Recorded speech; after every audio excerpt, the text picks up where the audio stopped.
जय श्री कृष्ण। तो आज हम बनाने जा रहे हैं होममेड पिज़्ज़ा, जो कि सिर्फ घर की चीज़ों से बनेगा, विदाउट ओवन, विदाउट ईस्ट, कोई सोडा वगैरह विदाउट डालें। हम इसका बेस और इसकी टॉपिंग सब कुछ घर पर करेंगे। आइए देखते हैं इसे कैसे बनाते हैं।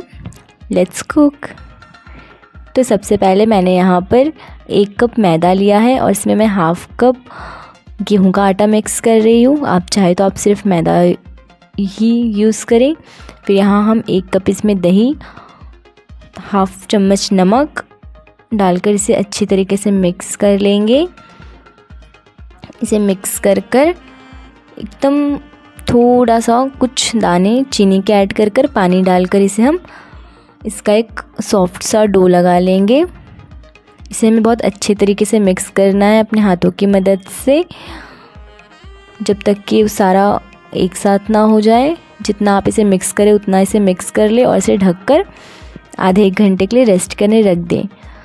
जब ये इसका रेस्ट कंप्लीट हो जाए उसके बाद हम इसे हाथों की मदद से इसका एक पेड़ा तोड़कर इसका बेस बना लेंगे। इस तरीके से बेलन की मदद से हम इसे फैला लेंगे। ये पिज़्ज़ा बहुत ही झटपट से बनकर तैयार हो जाता है, फास्ट एकदम। आप घर में बच्चों को बनाकर इसे इजीली दे सकते हैं। इसके बाद यहाँ पर हम थोड़ा सा चीज़ ग्रेट कर लेंगे इस रोटी के अंदर, या जो भी बेस का हो। आप चाहे तो इसके अंदर एक चीज़ स्लाइस भी ऐड कर सकते हैं, बट मेरे पास अभी स्लाइस नहीं है तो मैं ग्रेट करके ही चीज़ ऐड कर रही हूँ। फिर हम इसे वापस से कवर कर इसका एक थोड़ा सा थिक सा एक बेस बना लेंगे और इसे चाकू की या फोक की मदद से इसमें छोटे छोटे से होल कर लेंगे इस तरीके से। अब हम इसे सेक लेना है। हल्का सा बटर लगाकर मैं इसे दोनों तरफ से सेक लूँगी। हमें इसे बहुत कुक नहीं करना है, मैंने थोड़ा ज़्यादा कुक कर लिया है, बट आप इसे 50% ही कुक करें।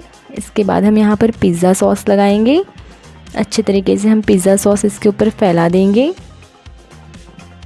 अगर ना अवेलेबल हो तो कोई भी आप केचप वगैरह यूज़ कर सकते हैं। इसके बाद यहाँ पर कुछ वेजिस हम ऐड करेंगे, जैसे कि मैंने यहाँ पे शिमला मिर्च और टमाटर, प्याज, पनीर, सारी चीज़ों को क्यूब शेप में कट कर लिया है और भर के मैं यहाँ पर इसमें इसे ऐड कर दे रही हूँ।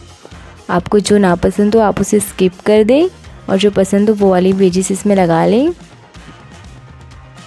इसके बाद सारी वेजिस जब हम इस पर सजा देंगे, इसके बाद यहाँ पर हम फिर से इसके ऊपर ऐड करेंगे ऑरिगेनो, चिली फ्लेक्स और थोड़ा सा यहाँ पर हम काली मिर्च पाउडर भी ऐड करेंगे। इनसे इसका टेस्ट काफ़ी ज़्यादा अच्छा आएगा, बहुत फ्लेवरफुल टेस्ट आएगा। इसके बाद यहाँ पर हम थोड़ा सा चीज़ और ग्रेट कर देंगे इसके ऊपर। अब पिज़्ज़ा है तो चीज़ तो भर के डालनी होगी, उसी से इसका टेस्ट अच्छा आएगा। तो हम जितना मन हो आपको इसके ऊपर चीज़ डाल दें। अगर आप चीज़ अवॉइड करना चाहते हैं तो विदाउट चीज़ भी बना सकते हैं, पर पिज़्ज़ा में तो चीज़ होती ही है।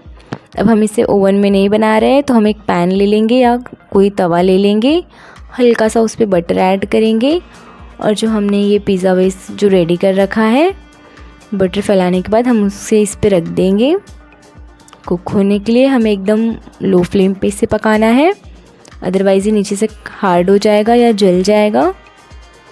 इसका बैलेंस बनाने के लिए मैं इसके अंदर 1 कटोरी में पानी ऐड करूँगी, पानी रखकर, ताकि जो स्टीम बने उसके अंदर उससे ये जल्दी से कुक हो जाए। बस चीज़ मेल्ट हो जाए और जो वेजिस है वो थोड़ी बहुत ड्राई हो जाए। मैंने ये इसके कवर के ऊपर जो होल था ढक्कन पे वो मैंने कवर कर दिया था, ताकि स्टीम बाहर ना आए और ये प्रॉपर तरीके से पक जाए। जब ये कुक हो जाए तब हम इसमें से ये जो पानी का बोल है इसे हटा देंगे और आप देख सकते हैं सारी चीज़ मेल्ट हो चुकी है एकदम परफेक्टली। ये पिज़्ज़ा बेक हो चुका है, पक चुका है। अगर आप चैनल पर नए हैं तो चैनल को सब्सक्राइब कर दें और वीडियो यहाँ तक अच्छी लगी हो तो वीडियो को एक प्यारा सा लाइक कर दें। और ये हमारा पिज़्ज़ा, होममेड पिज़्ज़ा बनकर बिल्कुल तैयार है। अब हम इसे कट कर लेंगे।